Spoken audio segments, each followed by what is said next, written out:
Lisa grew up in St. John's, Newfoundland, surrounded by loving friends and family. It seemed like an ideal childhood, but Lisa carried a dark secret. She was the victim of sexual abuse. I never realized what hiding that did to my life.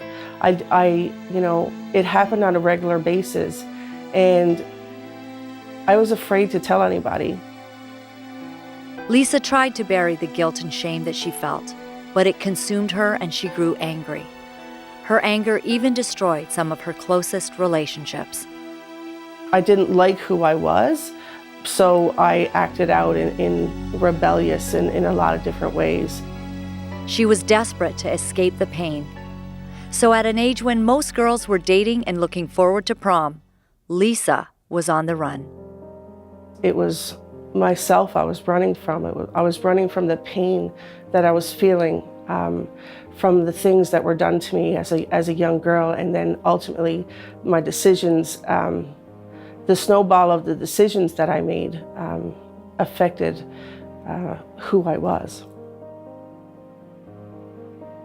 I moved here to Toronto, and I worked in an atmosphere where there was a lot of drugs and alcohol, and I worked a lot of hours, and I started smoking or started using cocaine on a regular basis in a very short time span. I used it on a daily basis, and I depended on it in order to keep me going throughout the day.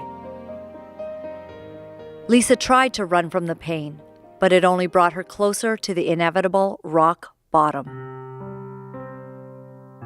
On a regular basis, I was being arrested because of my drug use.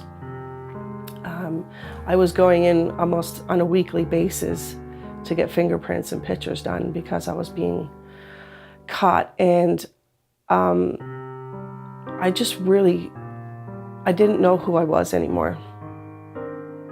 My mother had bought a bunch of Christmas gifts for all of my nieces and nephews and my brothers and me, and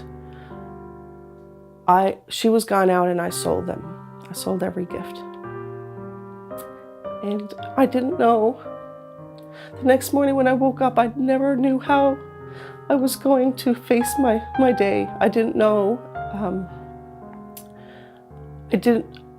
I didn't know why I did what I did, but when I woke up the next morning and had the reality of what I did, I cried out to God. In a place of absolute brokenness is where Lisa found God and the courage to change her life.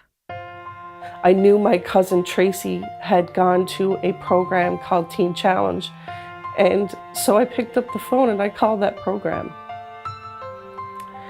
And it's been the journey of coming to the Teen Challenge ever since. Well, since I came to Teen Challenge, Jesus has done so much in my heart. Jesus just allowed me to forgive myself, most importantly for that life that I led.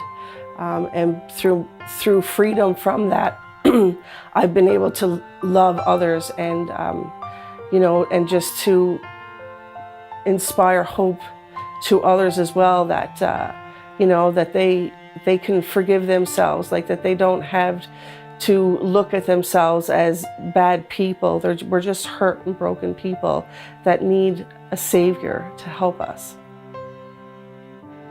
God has also allowed me to forgive my abuser.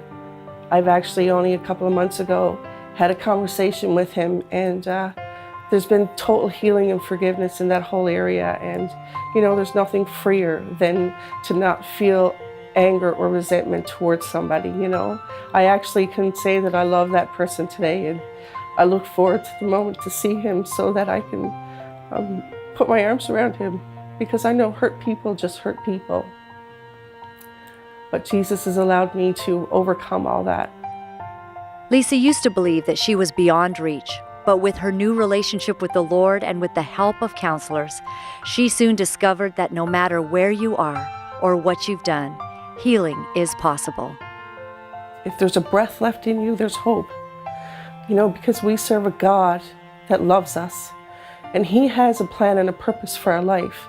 We just have to come to the point to surrender to Him and let Him take control of our lives. And then He can do the work that He was always meant to do in our lives.